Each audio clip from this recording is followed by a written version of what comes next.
2024 সালের 5 আগস্ট দুপুরবেলা খবর এলো পদত্যাগ করে দেশ ছেড়েছেন প্রধানমন্ত্রী শেখ হাসিনা।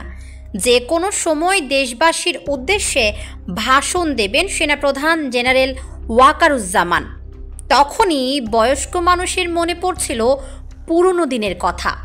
প্রিয় দেশবাসী, জাতির এই ক্রান্তিলগ্নে রাষ্ট্র পরিচালনার দায়িত্ব গ্রহণ করছে সেনাবাহিনী। 5 আগস্টও তেমন কিছু শোনার অপেক্ষায় ছিলেন সিনিয়র সিটিজেনরা। টেলিভিশনের স্টলে সেনাপ্রধানের ভাষণ দেওয়ার সময় পিছিয়ে যায়। সিনিয়র সিটিজেনরা বলাবলি করছিলেন, হয়তো সামরিক বাহিনীর ঊর্ধ্বতন কর্মকর্তাদের সাথে আলোচনা করে সবকিছু চূড়ান্ত করছেন সেনাপ্রধান। অবশেষে জাতির উদ্দেশ্যে ভাষণ নয়, বিকেলের দিকে গণমাধ্যমের মুখোমুখি হলেন জেনারেল ওয়াকারুজ্জামান। অবাক হলেন বেশিরভাগ সিনিয়র সিটিজেন, কারণ সেনাবাহিনীর ক্ষমতা গ্রহণের কোনো বক্তব্য নেই।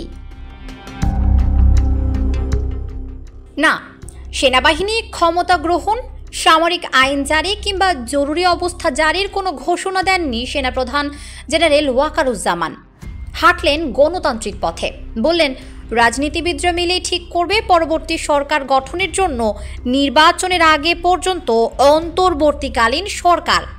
সামরিক বাহিনীর ক্ষমতা গ্রহণের চাপ যে ছিল না তা নয়, কিন্তু নিজের নেতৃত্ব, মেধা ও কৌশলে সেই চাপ কাটিয়ে উঠেছিলেন জেনারেল ওয়াকারুজ্জামান।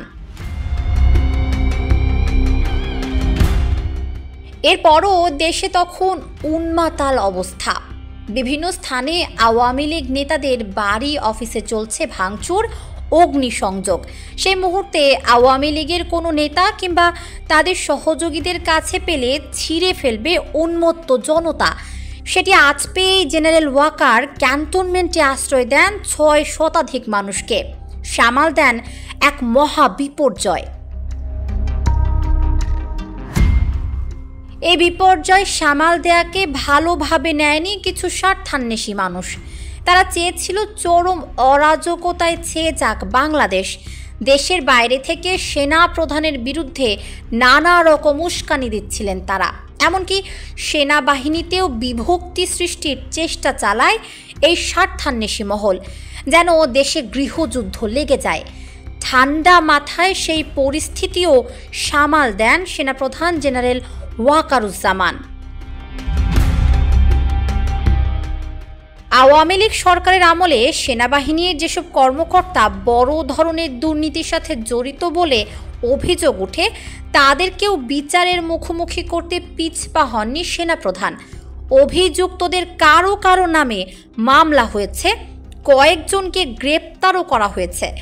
সরকার পরিচালনায় অন্তর্বর্তী সরকারের যতটুকু দরকার ততটুকু সহায়তা দিয়ে যাচ্ছে সেনাবাহিনী।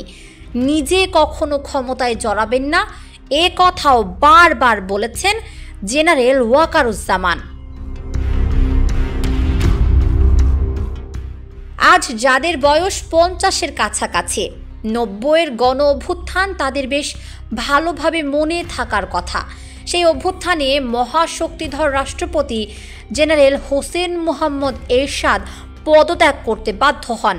বাংলাদেশের অতীত ইতিহাস অনুসারে তখন নেপথ্যে ক্ষমতা ভোগ করার কথা সেনাপ্রধান জেনারেল নূর উদ্দিন খানের, কিন্তু রাজনৈতিক দলগুলোর দাবি ও ইচ্ছা অনুযায়ী সেবারও গঠন হয়েছিল অস্থায়ী রাষ্ট্রপতির নেতৃত্বে অন্তর্বর্তী সরকার।